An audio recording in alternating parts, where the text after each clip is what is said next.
যারা হালকা পড়াশোনা করছেন একটা উভচর প্রাণীর নাম বলেন। এটা কুইজ রইল, কারণ মাঝে মাঝে যখন নিউজ করি একটু আসলে বোঝারও দরকার আছে।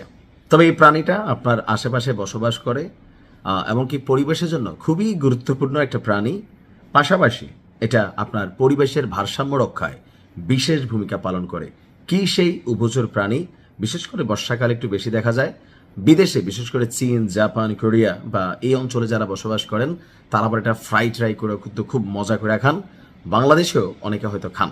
যাই হোক, এটা ধাঁধা রইল। বাট আমাদের যেই উভচর প্রাণী, এটার নাম হচ্ছে ইউএসএস ট্রিপোলি।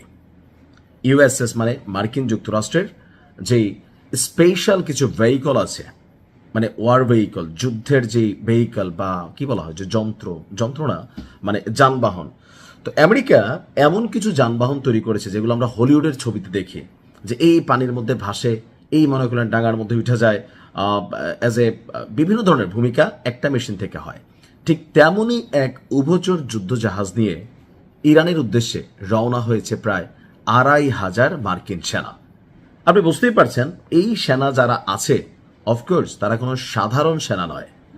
মার্কিন যুক্তরাষ্ট্র যখন একটা অপারেশন সিদ্ধান্ত নিয়েছে, সো তাদের সামরিক বহরে থাকা সর্বোচ্চ লেভেলের তুখুর, মেধাবী বা কি বলা হয় যে নিশানাবাজ, একের ভিতরে অনেক লাইক কম্বো প্যাকেজ টাইপের সেনাবাহিনী নিশ্চয়ই পাঠাচ্ছে।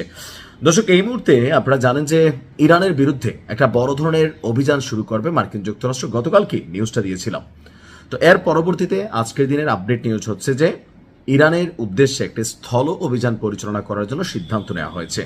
আর এই স্থল অভিযান পরিচালনা করার জন্য সমুদ্রের বুক চিরে ইউএসএস ট্রিপোলি যেমন জাহাজের ভূমিকা পালন করে আপনার সাগর পাড়ি দেবে, অপরদিকে আরব সাগর শেষে ইরানের ভূমিতে ওঠার জন্য তাদের এই জাহাজটাই একটা কি বলা হয় যে ট্যাঙ্কের মতন বড় ধরনের ভূমিকা পালন করবে। এমনকি এই ইউএসএস ট্রিপোলি জাহাজটা যেটা, এটা কিন্তু বিমানবাহী একটা রণতরী টাইপের, অর্থাৎ এটার মধ্যে যুদ্ধ বিমান থেকে শুরু করে ক্ষেপণাস্ত্র উৎক্ষেপণ আরো অনেক ধরনের প্রযুক্তিকে কানেক্টেড করা হয়েছে। বা যুদ্ধ জাহাজটার আকার এতটাই বড় যে ২৫০০ সেনা এটাতে ধারণ ক্ষমতা আছে। এর পাশাপাশি এখানে মেশিনারিজ, আর্মস, আরো অনেক কিছু এখানে লোডেড আছে। সো বুঝতেই পারছেন যে কি ঘটতে যাচ্ছে। অপরদিকে মার্কিন যুক্তরাষ্ট্রের এমন সিদ্ধান্তের প্রেক্ষিতে ইরানের পররাষ্ট্রমন্ত্রী, স্বরাষ্ট্রমন্ত্রী বা প্রতিরক্ষা মন্ত্রী তারাও কিন্তু পাল্টা অবস্থান নিয়েছে। তারা বলছে যে ওয়েলকাম, আসো, ইরান তোমাদের অপেক্ষায় আছে, ভালোবাসা নেওয়ার জন্য প্রস্তুতি নিয়ে আসো। অর্থাৎ যেই শব্দগুলা একটু কঠিনভাবে বলার দরকার, ইরান এটাকে টেকনিক্যালি একটা লাভেবল ওয়ার্ড হিসাবে মার্কিন যুক্তরাষ্ট্রের সেনাবাহিনীর সামনে উপস্থাপন করেছে। তবে আমার মনে হচ্ছে যে আজকে যে খার্ক দ্বীপে ভয়াবহ অভিযান চালিয়েছে মার্কিন যুক্তরাষ্ট্র, আপনারা দেখছেন যে অনেক জায়গা ব্যাপক ক্ষতিগ্রস্ত হয়েছে। সো ইরান বিপরীত দিকে মধ্যপ্রাচ্যের মার্কিন সামরিক ঘাঁটিগুলোকে টার্গেট করছে। সৌদি সহ বিভিন্ন জায়গা থেকে আমেরিকা তাদের নাগরিকদেরকে অতি দ্রুত ওই সকল দেশ ছাড়ার জন্য নির্দেশনা দিচ্ছে। পাশাপাশি তারাও ইরানের বিরুদ্ধে বড় ধরনের আরেকটা অভিযানের প্রস্তুতি নিচ্ছে।